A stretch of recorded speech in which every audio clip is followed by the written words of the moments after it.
compléter. Oui, alors effectivement, justement, pour compléter ce que disait Essam et ce que tu disais toi aussi, il y a eu du fainéantisme peut-être de notre part tous, peut-être des médias, des agences, etc. Il y a quelques années, par rapport à aller chercher cette tranche effectivement de PME, qui est le gros en fait de l'économie marocaine. Ouais. Les multinationales se comptent sur le bout des doigts, les opérateurs télécoms, il y en a 3. Au bout d'un moment, les FMCJ, ils se comptent sur le bout des doigts. Donc au bout d'un moment, avec la baisse des investissements de ces gros opérateurs justement, tout le monde s'est dit... Quand je dis tout le monde, c'est les agences, les acteurs en fait de cet écosystème et les médias, ils disaient ben tiens, il y a une grosse tranche en fait de PME qu'on doit peut-être aller chercher. Le problème des PME, et c'est là où on a tous un rôle à jouer, nous en tant qu'agence média et agence créa aussi, c'est un travail en fait commun de tout l'écosystème déjà agence, c'est d'aller chercher ces gens-là, les convaincre, les éduquer entre guillemets, éduquer sur le plan communication, marketing. Parce qu'en général, ces PME n'ont pas d'organisation marketing chez eux. Ils n'ont pas un département marketing. Ils n'ont souvent pas la sensibilité de la communication et des médias. Et du côté des médias, et là, ils ont commencé à le faire, les télés notamment, les radios aussi, ils ont fait des conditions générales de vente spécifiques aux PME, avec un ticket d'entrée beaucoup plus bas, parce que le problème qui se posait, c'était non seulement le ticket d'entrée qui était très élevé, il était fait pour les grosses boîtes, mais en plus, la production créative. Ils savaient que pour aller tourner un film, il leur fallait 1 million de dirhams. Je dis n'importe quoi. Donc le ticket d'entrée était élevé. Ce n'est plus le cas depuis ces dernières années. Effectivement, aujourd'hui, la technologie, la radio peut te proposer un spot, elle peut avec un achat média autour, avec des conditions très avantageuses. La télé aussi. Côté média, côté agence, ça demande beaucoup d'énergie. Je pense que tous, on y a pensé, ça demande beaucoup d'énergie, ça prend beaucoup de temps pour aller convaincre, faire tout le travail en amont, etc. Et puis le problème qu'on connaît, c'est la vérité PME, c'est l'histoire de paiement, de retard, etc. Et on se dit, est-ce que tout ce travail va être fait finalement pour un budget qui n'est pas conséquent? Alors que c'est là où ça se joue et c'est là où il peut y avoir un développement. Ce n'est pas en multinationale des nouvelles structures. En fait... si tu permets. Ouais, alors pour construire sur ce qui vient d'être dit, en fait aujourd'hui il y a une multiplicité des supports en effet, mais en fait on fait du MeToo.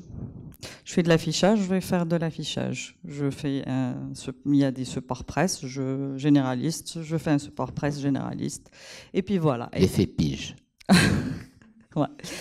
Alors aujourd'hui, si on se concentre sur ces PME, en fait, le besoin n'est pas le même, d'accord?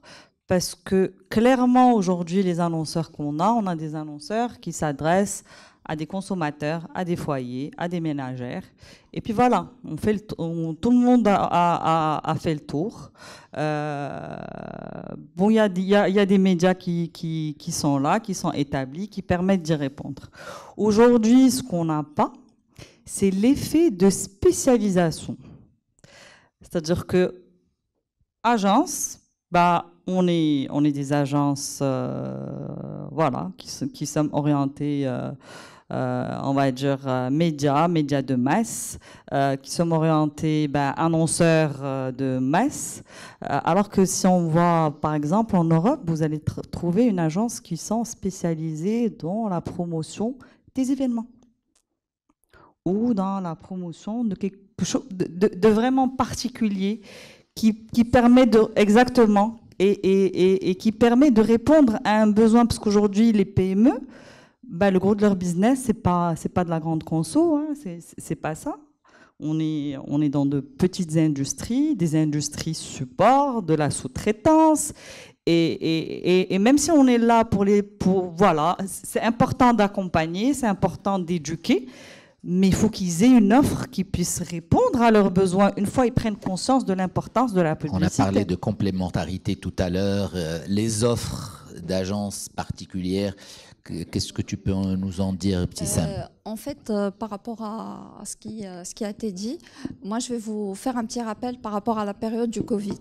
La période du Covid, je pense que tout le marché était en mode panique, où il fallait réagir avec d'une manière sortir de nos sentiers battus, être vraiment dans le out of the box. Et je pense que les annonceurs aujourd'hui et toutes les marques sont à la recherche du out of the box. Et c'est-à-dire de la créativité, il n'y a pas que de la télé, la radio, de la presse électronique, digitale, avec toute sa richesse. Aujourd'hui, il y a du brand content, il y a les RP qui sont valorisés, qui apportent de la puissance et qui ouvrent des perspectives après. On va